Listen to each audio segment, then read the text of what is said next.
हाय everyone, नमस्ते and welcome to pure science. हम लोग सॉल्व कर रहे हैं सीजी सेट 2017 के क्वेश्चन पेपर को। ठीक है, सीजी सेट है ना, सेट एग्ज़ाम जो हुआ था उसके क्वेश्चन पेपर को। यह फिजिक्स वाला क्वेश्चन पेपर है। ठीक है, तो ये सेकंड पार्ट है, मतलब सब्जेक्ट वाला पार्ट है। इसके बाद एक और पार्ट होता है, पार्ट 1, वो जनरल नॉलेज या teaching aptitude, reasoning, research aptitude, ये सब होता है। तो इस वाले पार्ट में हम सॉल्व कर रहे हैं, इस वीडियो में सॉल्व कर रहे हैं फिजिक्स वाले क्वेश्चन पेपर को। ठीक है, सब्जेक्ट वाले क्वेश्चन पेपर को। तो यह जो है मेरे पास है पेपर नंबर 2 है ना। 2017 में 3 पेपर हुआ था, है ना। मतलब एक ही एग्ज़ाम में 3 ठो पेपर था। पहला वाला जो जर्नल होता है वह, फिर सब्जेक्ट का 2 पेपर हुआ था, सब्जेक्ट का 2 पेपर है ना, पेपर 1, पेपर 2 और पेपर 3। ठीक है, तो हम जो सॉल्व कर रहे हैं ये पेपर 2 है। ठीक है, तो ये इसमें हम देखते हैं 10वां नंबर का क्वेश्चन है। ठीक है, चलिए सॉल्व करके देखते हैं। समीकरण x is equal to A into theta minus sine theta, है ना। x इज इक्वल टू कितना दिया है, थीटा ए इंटू, है ना, a into theta, a into theta minus sine theta, theta minus sine theta, ये हो गया। और y इज इक्वल टू है a into 1 plus cos theta, 1 plus cos theta, इस प्रकार से दिया हुआ है। और यहाँ पर कंडीशन दिया हुआ है 0 इज स्मॉलर देन और इक्वल टू थीटा और विच इज स्मॉलर देन और इक्वल टू 2 पाई। इसके साथ एक कोई बीड है, मतलब एक मोती है, वह इस साइक्लॉइड में जो है गति कर रहा है। साइक्लॉइड शेप का एक वायर है, इसमें वह गति कर रहा है ना। इस प्रकार से यहाँ पर एक बीड है, इसका मास है m, और ये इस साइक्लॉइड शेप के, है ना, वायर में गति कर रहा है। ठीक है, घर्षणहीन वायर है, तो इसमें गति कर रहा है। तो इस वाले सिस्टम का लैग्रेंजियन हमको फाइंड करना है। Lagrangian L is equal to होता है टी माइनस वी, जहाँ पर टी काइनेटिक एनर्जी होता है, वी पोटेंशियल एनर्जी होता है। तो हमको इस जो बीड है, यह वायर में जो फिसल रहा है, इसका हमको काइनेटिक एनर्जी और पोटेंशियल एनर्जी ज्ञात करना है। ठीक है, और उसके बाद उसको इस फार्मूला में रख देंगे तो हमको लैग्रेंजियन का वैल्यू मिल जाएगा। ठीक है, तो चलिए ज्ञात करते हैं। तो हम जानते हैं काइनेटिक एनर्जी टी का वैल्यू होता है 1/2 mv², है ना, 1/2 mv²। तो यहाँ v की जगह पर है x डॉट का स्क्वायर प्लस y डॉट का स्क्वायर, है ना, x डॉट का स्क्वायर, क्योंकि m जो है दोनों x और y एक्सिस के बीच में, मतलब ये दोनों में से गति कर रहा है, 2 डायमेंशनल मोशन कर रहा है। ठीक है, x भी चेंज हो रहा है, y भी कोऑर्डिनेट चेंज हो रहा है, इसलिए x डॉट और y डॉट दोनों का, है ना, स्क्वायर का है ना, एडिशन करेंगे। और पोटेंशियल एनर्जी को किससे दिया जाएगा, पोटेंशियल एनर्जी होगा mgy, m इधर g होगा और इधर y वाला कोऑर्डिनेट mgy, क्योंकि y के रेस्पेक्ट में, है ना, जैसे यहाँ चेंज होगा उसका अलग अलग पोजीशन, तो उसका पोटेंशियल एनर्जी बदलेगा y वाले एक्सिस में, है ना। अगर बीट का पोजीशन चेंज होगा तो उसका पोटेंशियल एनर्जी बदलेगा, इसलिए। ठीक है, तो काइनेटिक एनर्जी पोटेंशियल एनर्जी का फॉर्मूला पता चल गया। अब हमको ज्ञात करना है x डॉट वाई डॉट। ठीक है, तो चलिए ज्ञात करते हैं x डॉट और y डॉट। हमारे पास इक्वेशन है x इज इक्वल टू, है ना, दिया हुआ है a into theta minus sine theta. ठीक है, तो उसी को ज्ञात करेंगे। तो x is equal to theta minus sine theta है ना। यहाँ पर आप देख सकते हैं a into theta minus sine theta. तो x डॉट का वैल्यू क्या हो जाएगा, x डॉट का वैल्यू हो जाएगा a इंटू थीटा डॉट, है ना, माइनस थीटा डॉट और कॉस थीटा। क्यों, क्योंकि साइन थीटा का डिफरेंशिएशन कॉस थीटा हो जाएगा, और थीटा का एक बार और करेंगे तो थीटा डॉट हो जाएगा। ठीक है, तो साइन थीटा का कॉस थीटा हो गया, और थीटा का करेंगे तो थीटा डॉट हो गया। ठीक है, तो ये हो गया हमारे पास x डॉट का वैल्यू। अब x डॉट का स्क्वायर करेंगे तो क्या मिलेगा, x डॉट का स्क्वायर करेंगे तो a स्क्वायर, है ना, और इंटू, है ना, इसका स्क्वायर कर देंगे इसका, तो a माइनस बी होल स्क्वायर का फॉर्मूला लग जाएगा। तो इसलिए थीटा डॉट का स्क्वायर प्लस थीटा डॉट का स्क्वायर कॉस स्क्वायर थीटा हो जाएगा। ठीक है, थीटा डॉट का square plus theta square cos square theta minus 2 theta, है ना, थीटा डॉट का स्क्वायर माइनस 2 थीटा डॉट का स्क्वायर, क्योंकि a का वैल्यू है थीटा डॉट और b का वैल्यू है थीटा डॉट कॉस थीटा, तो 2 theta dot square cos theta, इतना हो जाएगा x डॉट स्क्वायर का वैल्यू। ठीक है, अब उसके बाद हमको ज्ञात करना है वाई डॉट का स्क्वायर, है ना। तो पहले वाई डॉट ज्ञात कर लेते हैं। वाई डॉट का क्या होगा वैल्यू, ए, है ना, into minus sine theta. Cos theta का डिफ्रेंसिएशन क्या होता है, माइनस साइन थीटा, ठीक है, माइनस साइन थीटा, और उसके बाद theta dot, minus sine theta theta dot, ठीक है। तो इसका फिर स्क्वायर करेंगे, वाई डॉट का स्क्वायर करेंगे, ठीक है। और हमको दोनों चाहिए ना, एक्स डॉट का स्क्वायर वाई डॉट का स्क्वायर, तो वाई डॉट का स्क्वायर करेंगे स्क्वायर, तो हमारे पास क्या आ जाएगा, ए स्क्वायर, है ना, साइन स्क्वायर थीटा और थीटा डॉट का स्क्वायर, है ना, ए स्क्वायर साइन स्क्वायर थीटा और थीटा डॉट का स्क्वायर, है ना। एक्स डॉट स्क्वायर का वैल्यू कितना आया था, एक्स डॉट स्क्वायर का वैल्यू आया था हमारे पास ए स्क्वायर थीटा डॉट का स्क्वायर प्लस थीटा डॉट का स्क्वायर कॉस स्क्वायर थीटा, उसके बाद -2 थीटा डॉट का स्क्वायर कॉस थीटा, इतना आया था, ठीक है। तो ये हो गया हमारे पास एक्स डॉट का स्क्वायर वाई डॉट का स्क्वायर, दोनों को हम रखेंगे काइनेटिक एनर्जी के फार्मूला में, जो कि होता है T = 1/2 एक्स डॉट का स्क्वायर प्लस वाई डॉट का स्क्वायर, इस वाले में रख देंगे, ठीक है। तो हमको मिल जाएगा काइनेटिक एनर्जी T का वैल्यू। तो T = हो गया, T = मैं डायरेक्ट रख के बता रहा हूँ ना, है ना, डायरेक्ट रख के बता रहा हूँ, तो 1/2m, ठीक है। इसको आप सॉल्व करते रहिएगा, ठीक है। ए स्क्वायर थीटा डॉट का स्क्वायर, है ना, प्लस थीटा डॉट का square cos square theta -2 theta dot का स्क्वायर कॉस थीटा, है ना। और उसके बाद पोटेंशियल एनर्जी को भी रख दे रहा हूँ, तो प्लस ए स्क्वायर थीटा डॉट का स्क्वायर, उसके बाद sine square theta, sine square theta, ठीक है। पूरे को सॉल्व करेंगे, ठीक है। तो ये हो जाएगा हमारे पास लैग्रेंजियन एल का वैल्यू आ जाएगा हमारे पास। पूरा मैं सीधा सॉल्व करके बता रहा हूँ, सबको एक साथ रख करके। तो 1/2m ए स्क्वायर, ठीक है, 2 थीटा डॉट का स्क्वायर 1 माइनस कॉस थीटा, ठीक है, ये हो गया। अब माइनस, ये काइनेटिक एनर्जी का है, अब उसके बाद -mga 1 प्लस कॉस थीटा, ये पोटेंशियल एनर्जी है, ठीक है। अब ये काइनेटिक एनर्जी हो गया, ये पोटेंशियल एनर्जी हो गया, ठीक है। तो ये हो गया हमारे पास किसके बराबर है, 1/2m ए स्क्वायर। अच्छा, इसमें 2 जो है, ये 2 और ये 2 कैंसिल आउट हो जाएगा, ठीक है। ये नीचे का 2 और ये ऊपर से 2 कैंसिल आउट हो जाएगा। लास्ट में हमारे पास बचेगा, कितना बचेगा, बचेगा m a square theta dot का स्क्वायर 1 माइनस कॉस थीटा, उसके बाद -mga, है ना, 1 प्लस कॉस थीटा, ठीक है।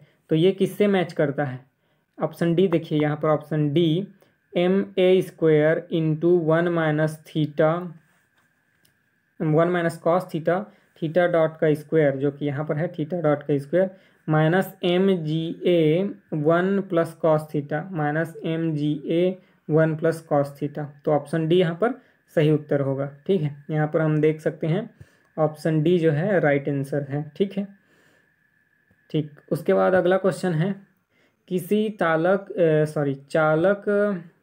किसी, एक मिनट, किसी चालक तार की जो लंबाई है L है तथा अनुप्रस्थ काट का क्षेत्रफल A है, तो चालक का प्रतिरोध क्या होगा। चालक की लंबाई L दिया हुआ है, अनुप्रस्थ काट का परिच्छेद दिया हुआ है A, है ना। तो चालक का प्रतिरोध R बराबर होता है ρL/A, ρL/A, ठीक है। रो जहाँ पर है रेजिस्टिविटी ऑफ द मटेरियल, जो भी मटेरियल हम यूज करेंगे उसका रेजिस्टिविटी है, एल जो है चालक तार की लंबाई है, ए उसका अनुप्रस्थ काट का क्षेत्रफल है।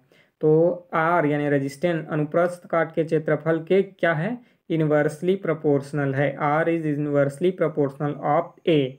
ठीक है, तो ए के व्युत्क्रमानुपाती होगा, है ना। ऑप्शन सी यहाँ पर सही उत्तर है। देखिए यहाँ पर ऑप्शन सी इंग्लिश वाले वर्जन में, where is inversely proportional to A, है ना, व्युत्क्रमित रूप से परिवर्तित होगा। ठीक है, ए के साथ व्युत्क्रमित रूप से परिवर्तित होगा, तो ऑप्शन सी यहाँ पर सही उत्तर है। अगला प्रश्न देखते हैं। बलाघूर्ण या घूर्ण बोलें, ठीक है, टाउ, बलाघूर्ण टाउ का वैल्यू, है ना, टाउ का वैल्यू चुंबकीय आघूर्ण म्यू तथा चुंबकीय प्रेरण बी दिया हुआ है। बलाघूर्ण है टाउ, चुंबकीय द्विध्रुव का आघूर्ण है म्यू और चुंबकीय प्रेरण है बी। तो इन तीनों के बीच में क्या संबंध होता है? तो टाउ इज इक्वल टू, जो कि बलाघूर्ण है, चुंबकीय प्रेरण बी और, है ना, जो द्विध्रुव आघूर्ण होता है, चुंबकीय द्विध्रुव आघूर्ण होता है, उन दोनों के मल्टीप्लिकेशन के बराबर होता है। तो ऑप्शन ए यहाँ पर सही उत्तर है। Tau is equal to mu cross B. ठीक है, tau is equal to mu cross B. ठीक है, ये सभी वेक्टर क्वांटिटी हैं, ध्यान दीजिएगा, वेक्टर क्वांटिटी। ठीक है, तो ऑप्शन ए यहाँ पर सही उत्तर हो गया। उसके बाद अगला प्रश्न देखते हैं। फैराडे के नियम का अवकलन फॉर्म में लिखना है। ठीक है, मतलब डिफरेंशियल फॉर्म में लिखना है फैराडेस लॉ को। ठीक है, तो फैराडे के नियम को अवकल रूप में लिखना है। तो देखिए, है ना, यहाँ पर सीधा दिया हुआ है फॉर्मूला, तो हमको फाइंड आउट करना है कि कौन सही फॉर्मूला है। तो divergence of E is equal to minus D V by D T, ये नहीं है। डाइवर्जेंस ऑफ ई, डाइवर्जेंस तो होता ही नहीं है। ठीक है, डाइवर्जेंस ई, तो ये भी कैंसिल आउट हो गया। Curl of E is equal to minus del B by del T, ये सही उत्तर है। कर्ल ऑफ ई मतलब इलेक्ट्रिक फील्ड का curl is equal to minus del B by del T, है ना, चुंबकीय क्षेत्र में परिवर्तन की दर के ऋणात्मक मान के बराबर होता है। ठीक है, ऑप्शन सी यहाँ पर सही उत्तर है। अगला प्रश्न देख लेते हैं। अगला प्रश्न है, दिए गए परिपथ में प्रतिरोध R, यहाँ पर रेजिस्टेंस R दिया हुआ है, इससे बहने वाली धारा IT किसी समय t पर धारा I का मान क्या होगा? ठीक है, यहाँ पर जो दिया हुआ है परिपथ, इसमें प्रतिरोध R से बहने वाली धारा I किसी समय t पर वैल्यू कितना होगा फाइंड आउट करना है। ठीक है, तो उसका फॉर्मूला होता है सीधा उसमें, है ना, कोई कैलकुलेशन का जरूरत नहीं है, डायरेक्ट फार्मूला होता है। तो इनमें से कौन सा फार्मूला सही है इसको बताना है। ठीक है, तो इसका सही फार्मूला, है ना, होता है V अपॉन R। एग्जैक्टली ये होता है I T is equal to I0 into one minus ध्यान दीजिएगा e to the power minus T R upon L होता है। क्या होता है एक बार और लिख दे रहा हूँ। आई टी किसी समय t पर धारा का मान, I0 प्रारंभिक समय पर धारा का मान, into one minus E to the power minus T R upon L होता है। ठीक है, यहाँ I0 का वैल्यू जो है इनिशियल कंडीशन में, जो कि होता है V अपॉन आर। ठीक है, तो फार्मूला में आपको V अपॉन आर दिख रहा होता है, वो I0 का वैल्यू है। I0 is equal to V upon R, है ना, into one minus E to the power minus T R upon L. तो कौन से फार्मूला में है? ये है, ये गलत उत्तर है ना, यहाँ पर जो टिक लगा है उसको ध्यान मत दीजिएगा। ठीक है, जो पेन से लगा हुआ है उसको। ठीक है, तो सही उत्तर ये है V upon R into one minus E to the power minus R T upon L. V upon R into one minus E to the power minus R T upon L. ठीक है, तो option B is the right answer. अगला प्रश्न देखते हैं। अगला प्रश्न है, ठीक है, दिया हुआ है A का वैल्यू है कोई एक, है ना, वेक्टर क्वांटिटी है A, उसका वैल्यू है x square Z I cap, ठीक है, माइनस 2y³ जेड स्क्वेयर जे कैप, ठीक है, प्लस XY² जेड के कैप। ठीक है, ये एक वेक्टर क्वांटिटी है। तो इसका डाइवर्जेंस 1 -1 और 1 पर क्या होगा, डाइवर्जेंस ऑफ ए निकालना है, जो कि इस पॉइंट पर 1 -1 और 1 यानी x का वैल्यू 1, y का वैल्यू -1 और z का वैल्यू फिर से 1।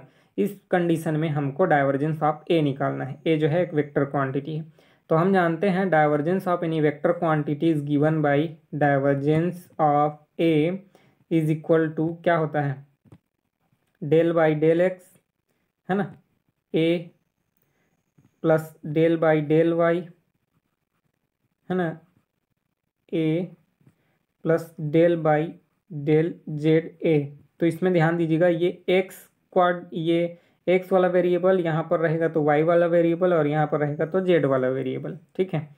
तो ये होता है उसका वैल्यू, ठीक है। हम फाइंड आउट करते हैं, मतलब यहाँ पर जो ए का वैल्यू है उसको रख करके देखेंगे, तो डेल बाई डेल एक्स हो जाएगा, ठीक है। डेल बाई डेल एक्स क्या होगा, एक्स स्क्वायर जेड, ठीक है। Del by del X square Z, ठीक है। अब माइनस में डेल बाई डेल वाई, है ना, माइनस ये माइनस हो जाएगा, प्लस था वो क्योंकि यहाँ ऊपर फार्मूला में जो ए का वैल्यू है वहाँ पर माइनस है, तो ये हो जाएगा 2y³ जेड स्क्वायर, ठीक है। उसके बाद प्लस होगा डेल बाई डेल जेड, है ना, XY² जेड, ठीक है। सॉल्व कीजिए तो यहाँ हो जाएगा ये 2x माइनस 6y², ठीक है, Z square plus 2xy, 2xy का स्क्वायर, ठीक है। तो ये हो गया हमारे पास वैल्यू, है ना, डाइवर्जेंस ऑफ ए का 2xz minus 6y² Z square plus 2xy², ठीक है। अब इसमें 1 x की जगह पर 1 रखना है, y की जगह पर -1 रखना है, और z की जगह पर फिर से 1 रखना है इस वाले फॉर्मूला में, यहाँ पर जो इक्वेशन 1 आया है उसमें, और उसके बाद जो भी वैल्यू आएगा उसको लिख देना है, ठीक है। तो उसमें हम रखेंगे तो हमारे पास वैल्यू आएगा -3, है ना, कुछ ऐसा आएगा, 2 - 6 + 1, तो ये इसका वैल्यू होगा -3 के बराबर। ऑप्शन सी यहाँ पर सही उत्तर है, ठीक है। तो ये हो गया। उसके बाद अगला क्वेश्चन देख लेते हैं। अगला क्वेश्चन है डिराक समीकरण यानी डिराक इक्वेशन जो होता है उसमें उसका पालन करने वाले कण के लिए निम्न में से कौन सा सही होता है, ठीक है। कोई पार्टिकल है वो डिराक इक्वेशन को फॉलो करता है, ठीक है, तो उसके लिए कौन सा जो है इनमें से रिलेशन सही होगा, है ना। एच हैमिल्टनियन है, जे जो है total angular momentum, H J का जो ब्रैकेट है ना, जो पॉइसन ब्रैकेट जैसे ब्रैकेट होता है, ठीक है ना, है ना, लैग्रेंजियन ब्रैकेट होता है, पॉइसन ब्रैकेट होता है, तो ऐसा ही ये रिलेशन है, ठीक है। तो इसका वैल्यू होगा 0, या फिर एच और एल का वैल्यू 0 होगा, या एच एस का वैल्यू 0 होगा, या एच एल स्क्वायर का वैल्यू 0 होगा। तो किसका जो है वैल्यू 0 होगा यहाँ पर, ठीक है। तो यहाँ पर जे का वैल्यू है टोटल एंगुलर मोमेंटम, एल जो है ऑर्बिटल एंगुलर मोमेंटम, एस जो है स्पिन एंगुलर मोमेंटम, ठीक है, एच हैमिल्टोनियन, ठीक है। तो इसमें से कौन सा रिलेशन सही होगा, तो इसका सही उत्तर है ऑप्शन 1, है ना, ए जो है सही रिलेशन है ना। एच और जे के बीच में जो रिलेशन होता है एच जे, इसका जो ब्रैकेट लेंगे हम उसका वैल्यू होगा 0 के बराबर, ठीक है। तो एच जे जो है H J is equal to 0 जो है सही उत्तर है, ऑप्शन ए यहाँ पर सही उत्तर, ठीक है। ठीक, तो इस वीडियो में इतना ही रखते हैं, बाकी के प्रश्नों को हम अगले वीडियो में हल करेंगे। किसी भी प्रकार का डाउट हो आपको तो पूछिएगा कमेंट करके, मैं आंसर करूँगा, ठीक है। मिलते हैं अगले वीडियो में, तब तक के लिए नमस्ते, थैंक यू।